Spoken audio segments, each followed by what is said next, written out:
Épître de saint Paul aux Romains.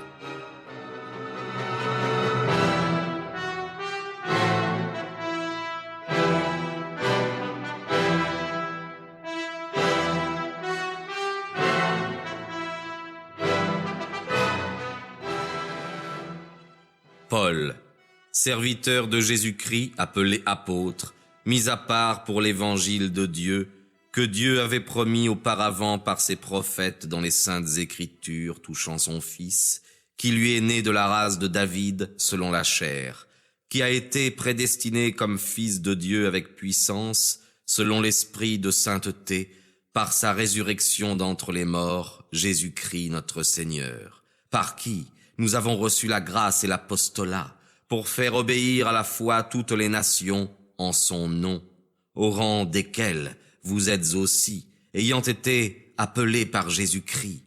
À tous ceux qui sont à Rome, bien-aimés de Dieu, appelés saints. Que la grâce et la paix vous soient données par Dieu, notre Père, et par le Seigneur Jésus-Christ. En premier lieu, je rends grâces à mon Dieu, par Jésus-Christ pour vous tous, de ce que votre foi est renommée dans le monde entier. Car le Dieu que je sers en mon esprit dans l'évangile de son Fils m'est témoin que je fais sans cesse mention de vous dans mes prières, demandant continuellement que je puisse avoir enfin, par sa volonté, quelque voie favorable pour aller vers vous. Car je désire vous voir, pour vous communiquer quelque grâce spirituelle, afin de vous affermir, c'est-à-dire afin que, chez vous, nous recevions une consolation mutuelle par la foi qui nous est commune, à vous et à moi. Aussi, je ne veux pas que vous ignoriez, mes frères, que je me suis souvent proposé d'aller chez vous, j'en ai été empêché jusqu'à présent, pour obtenir aussi quelques fruits parmi vous, comme parmi les autres nations. Je me dois aux Grecs et aux barbares, aux savants et aux ignorants. Ainsi, autant qu'il dépend de moi, j'ai à cœur de vous annoncer l'Évangile, à vous aussi qui êtes à Rome. En effet, je ne rougis point de l'Évangile, car il est une force de Dieu pour le salut de tout croyant, premièrement du juif, puis du grec. Car la justice de Dieu y est révélée par la foi, et pour la foi, ainsi qu'il est écrit, « Le juste vivra par la foi ». En effet, la colère de Dieu se révèle du haut du ciel contre toute l'impiété et l'injustice de ces hommes qui retiennent la vérité de Dieu dans l'injustice. Car ce que l'on connaît sur Dieu est manifeste pour eux, Dieu le leur ayant fait connaître. En effet, ces perfections invisibles sont devenues visible depuis la création du monde, par la connaissance que ses œuvres en donnent, de même sa puissance éternelle et sa divinité, de sorte qu'ils sont inexcusables, parce qu'ayant connu Dieu, ils ne l'ont point glorifié comme Dieu et ne lui ont pas rendu grâce, mais ils se sont égarés dans leurs pensées, et leur cœur insensé a été obscurci.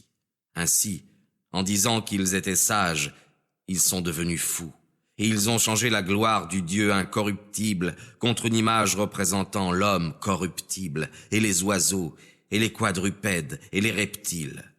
C'est pourquoi Dieu les a livrés au désir de leur cœur, à l'impureté, en sorte qu'ils ont déshonoré eux-mêmes leur propre corps.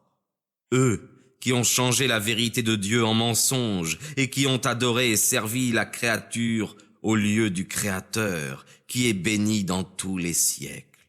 Amen. C'est pourquoi Dieu les a livrés à des passions honteuses, car leurs femmes ont changé l'usage naturel en celui qui est contre la nature. De même aussi les hommes, abandonnant l'usage naturel de la femme, se sont embrasés dans leurs désirs les uns pour les autres, les hommes commettant l'infamie avec les hommes et recevant en eux-mêmes le salaire dû à leur égarement. Et comme ils n'ont pas montré qu'ils avaient la connaissance de Dieu, Dieu les a livrés à un sens réprouvé, de sorte qu'ils ont fait des choses qui ne conviennent pas, remplis de toute iniquité, de malice, de fornication, d'avarice, de méchanceté, pleins d'envie, de meurtre, de querelle, de ruse, de malignité, délateur, médisant, haï de Dieu, insolent, orgueilleux, hautain, inventeur du mal, désobéissants à leurs parents, inintelligents, dissolus, sans affection, sans loyauté, sans miséricorde. Ayant connu la justice de Dieu, ils n'ont pas compris que ceux qui font de telles choses sont dignes de mort, et non seulement ceux qui les font, mais encore ceux qui approuvent ceux qui les font.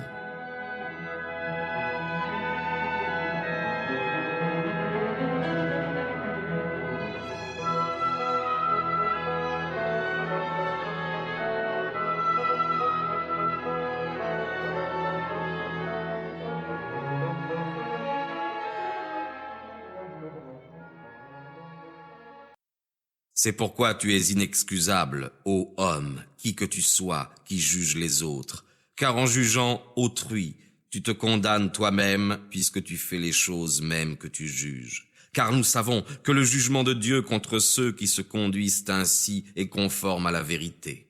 Penses-tu, ô homme qui juge ceux qui font de telles choses et qui les fais toi-même, que tu échapperas au jugement de Dieu ?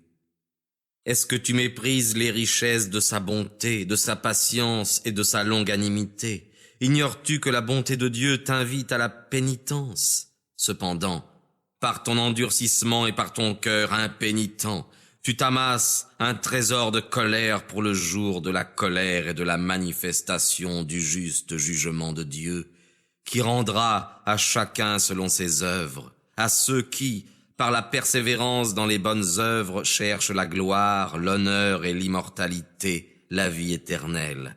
Mais à ceux qui ont l'esprit de dispute et qui ne se rendent pas à la vérité, mais qui suivent l'iniquité, la colère et l'indignation. Tribulation et angoisse sur toute âme d'homme qui fait le mal, sur le juif d'abord, puis sur le grec. Mais gloire et honneur et paix sur quiconque fait le bien, sur le juif d'abord, puis sur le grec. Car Dieu ne fait point... Nous espérons que vous avez apprécié cet aperçu. Pour continuer à écouter ce livre audio sur Google Play Livres, utilisez le lien dans la description de la vidéo.